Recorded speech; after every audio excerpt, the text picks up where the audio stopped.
حضور پاک صلی اللہ تعالیٰ علیہ وسلم نے رمضان المبارک کو 3 عشروں میں تقسیم فرما کر بتا دیا کہ پہلا عشرہ پہلے 10 دن خدا کی رحمت نازل ہونے کے دن ہیں، دوسرا عشرہ خدا کی طرف سے گناہوں کی بخشش کے دن ہیں، اور تیسرا عشرہ آخری 10 یا 9 دن آگ سے گناہگاروں کی آزادی کے دن ہیں۔ تو حضور پاک صلی اللہ تعالیٰ علیہ وسلم کے ارشاد کا منشا یہ ہے کہ جو بھی مسلمان روزوں کی پابندی کرتا ہے، نمازوں کی پابندی کرتا ہے، نیک عمل کرتا ہے، تو اللہ تعالیٰ ان کے بے شمار گناہوں کو ان کے اعمال سے مٹانے کا حکم دے دیتا ہے، اور پھر رمضان کے آخری دنوں میں ان کے جنتی ہونے کا اعلان کر دیا جاتا ہے۔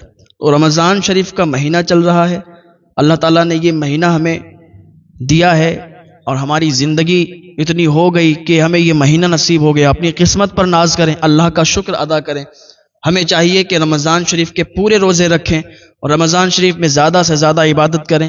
ویسے بھی ہمیں عبادت کرنا چاہیے، نمازوں کی پابندی کرنا چاہیے، جو بھی اللہ پاک کا حکم ہے اس پر عمل کر کے اپنی زندگی گزارنا چاہیے، تب ہماری دنیا بھی صحیح ہو جائے گی، ہماری آخرت بھی صحیح ہو جائے گی۔ اللہ پاک کی بارگاہ میں دعا ہے اللہ تعالی ہم سب کو نیک اعمال کرنے کی توفیق عطا فرمائے۔ تو بات اپنی کون سی چل رہی تھی؟ حضرت ابراہیم بن ادہم، حضرت سری سختی رحمۃ اللہ علیہ، حضرت معروف کرخی رحمۃ اللہ علیہ، ان لوگوں کی بات چل رہی تھی۔ تو حضرت سری سختی رحمۃ اللہ علیہ کا ذکر آیا، فرماتے ہیں کہ میں بیت المقدس میں تھا اور حج کے دن آنے والے تھے، 10 دنوں میں وہ حج کا ٹائم شروع ہونے والا تھا۔ حضرت سری سختی رحمۃ اللہ علیہ کہتے ہیں میں رونے لگا، میری آنکھ میں آنسو آ گئے کہ 10 دن بچے ہیں اور میں بیت المقدس میں ہوں، اور بیت المقدس سے بیت اللہ شریف جانے کا جو سمے ہے وہ کافی زیادہ ہے، تو کیسے پہنچ سکیں گے؟ پہنچ ہی نہیں پائیں گے، پاسبل ہی نہیں ہے۔ تو کہنے لگے، میں رونے لگا تو ہاتف غیبی سے آواز آئی کہ مت رو، تجھے رونے کی ضرورت نہیں ہے، تو اس بار حج کو جائے گا، تیرے لیے کچھ لوگوں کا انتخاب کر دیا گیا ہے، وہ لوگ آئیں گے اور تجھے لے کے جائیں گے۔ حضرت سری سختی رحمۃ اللہ علیہ نے جب یہ آواز سنی تو کہتے ہیں پھر میں اور زیادہ تیز رونے لگا کہ ابھی تو میں سوچ رہا تھا کہ میں حج پہ نہیں جا پاؤں گا، لیکن اللہ رب العزت اتنا مہربان ہوا، اللہ رب العزت نے فضل و کرم فرمایا، میرے دل میں ارادہ تھا کہ میں حج کو جاؤں گا، لیکن کیسے جاؤں گا، بس یہی سوچ رہا تھا کہ اللہ رب العزت نے یہ میری دعا، میری تمنا، میری آرزو پوری کر دی۔ حضرت سری سختی رحمۃ اللہ علیہ فرماتے ہیں کہ 10 دن بچے تھے، تو کہتے ہیں یہی ایک دن میں سوچ رہا تھا، کیا دیکھتے ہیں کہ کچھ نوجوان ہماری طرف آ رہے تھے اور ہماری طرف وہ بڑھتے آ رہے تھے، ان میں سے ایک نوجوان جو کہ ان سب کا لیڈر تھا، باقی سب ان کے پیچھے پیچھے تھے، اور وہ ایک نوجوان آگے تھا، ہمارے پاس آ کے اور ٹھہر گیا اور ہم سے باتیں کرنے لگا۔ ہم نے اس کی باتوں پر جب غور و فکر کیا تو اس نے ایسی اچھی باتیں کی کہ میں اس کا فین ہو گیا، میں اس کو دل سے چاہنے لگا، اور میں نے اس کے ہاتھ چوم لیے، اور میں نے پوچھا کہ اے آنے والے شخص تم کون ہو؟ تو اس نے جواب دیا کہ اے سری سختی، تو رو رہا تھا اور تو یہ کہہ رہا تھا کہ اتنا لمبا سفر کیسے طے کر لیں گے، 10 دن بچے ہوں، 10 دن میں کیسے ہم حج کو چلے جائیں گے، بیت اللہ شریف کا طواف کیسے کریں گے؟ تم یہ سوچ رہے تھے تو تمہارے پاس آواز آئی کہ تمہیں کوئی آئے گا لینے کے لیے، تو ہم کوئی اور نہیں، ہم وہی لوگ ہیں کہ جو تمہارے پاس بھیجے گئے ہیں۔ جو آواز آئی تھی تمہیں بتایا گیا تھا کہ کوئی آئے گا اور تمہیں لے کے جائے گا، تو ہم تمہیں لینے کے لیے ہی آئے ہیں۔ لیکن ایک بات یاد رکھو، تم سوچ رہے تھے کہ اتنا لمبا سفر کیسے طے ہوگا؟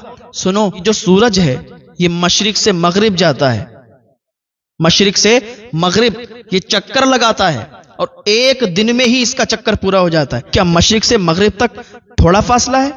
کتنا فاصلہ ہے؟ حضرت سری سختی رحمۃ اللہ علیہ کہتے ہیں بہت فاصلہ ہے۔ تو کیا پھر مشرق سے مغرب تک سورج ایک دن میں کیسے پہنچ جاتا ہے؟ تو نے یہ تو خیال کیا ہوتا کہ ساری چیزیں، یہ سارا نظام اللہ کا ہے، یہ زمین اللہ کی ہے، یہ آسمان اللہ کا ہے، یہ چرند پرند، شجر و حجر، پہاڑ کی سختی، یہ موم کی نرمی، یہ ہیرے کی جھلک، یہ سونے کی چمک، یہ سب اللہ کا نظام ہے، ان سب کا چلانے والا اللہ ہے، ایک ہی ذات ہے، کون؟ اللہ ہے۔ آسمان کو بنانے والا بھی میرا اللہ، زمین کو بنانے والا بھی میرا اللہ، پہاڑوں کو بنانے والا بھی میرا اللہ، ساری دنیا کو، ساری کائنات کو بنانے والا میرا اللہ۔ اے سری سختی، تم بھول گئے کہ سب نظام کو چلانے والا اللہ ہے، تو تم یہ کیوں بھول گئے کہ ہم اسی رب کے بندے ہیں جس نے ساری کائنات کو بنایا ہے، جس نے سارے نظام کو بنایا ہے اور سارا نظام چلا رہا ہے، ہم اسی کے بندے ہیں۔ ہم یہ کیسے سوچ سکتے ہیں کہ اتنا لمبا سفر ہمارے لیے بہت زیادہ ہے؟ اللہ کے حکم سے، اللہ کے فضل و کرم سے اتنا لمبا سفر ہم لوگوں کے لیے کچھ بھی نہیں ہے۔ اللہ کی عطاؤں میں کوئی کمی نہیں ہے۔ اللہ رب العزت عطا فرماتا ہے، بندے اللہ سے مانگتے ہیں اور اللہ عطا فرماتا ہے۔ تو تم یہ مت سوچو کہ اتنا لمبا سفر تم کیسے طے کرو گے۔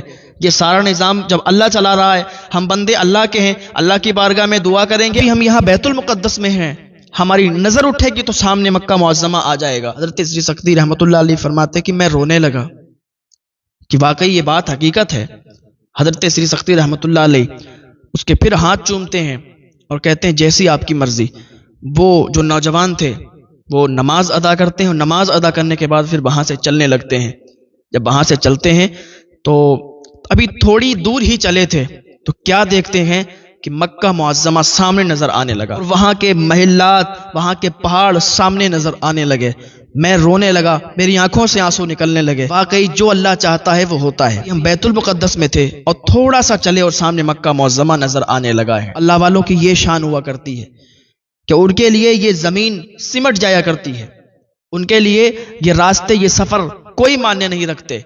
ہاں، وہ اللہ پر یقین کرتے ہیں۔ روزے، رمضان شریف کا مہینہ چل رہا ہے اور رمضان شریف میں بھی بہت سارے لوگ روزے نہیں رکھ رہے ہیں۔ یہ مہینہ، یہ بابرکت مہینہ ملا ہے، ہم تھوڑی سی بھوک اور پیاس سے گھبرا جاتے ہیں۔ آپ نے سنا ہو، آپ نے دیکھا ہو کہ روزہ رکھ کے وہ شخص بھوک اور پیاس میں مر گیا۔ کتنی زیادہ گرمی ہو، کتنی شدت کے ساتھ گرمی ہو، لیکن کبھی میں نے تو یہ نہیں سنا، نہ دیکھا میں نے، نہ کسی اور سے سنا کہ روزے کی حالت میں روزہ رکھ کے وہ مر گیا ہو۔ ایسا کوئی نہیں ہے۔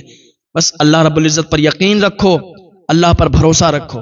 رمضان شریف کا مہینہ ملا ہے تو رمضان شریف میں روزے رکھو، اللہ تعالیٰ آپ کے روزوں کو قبول فرمائے گا۔ اللہ تعالیٰ ہم سب کی عبادت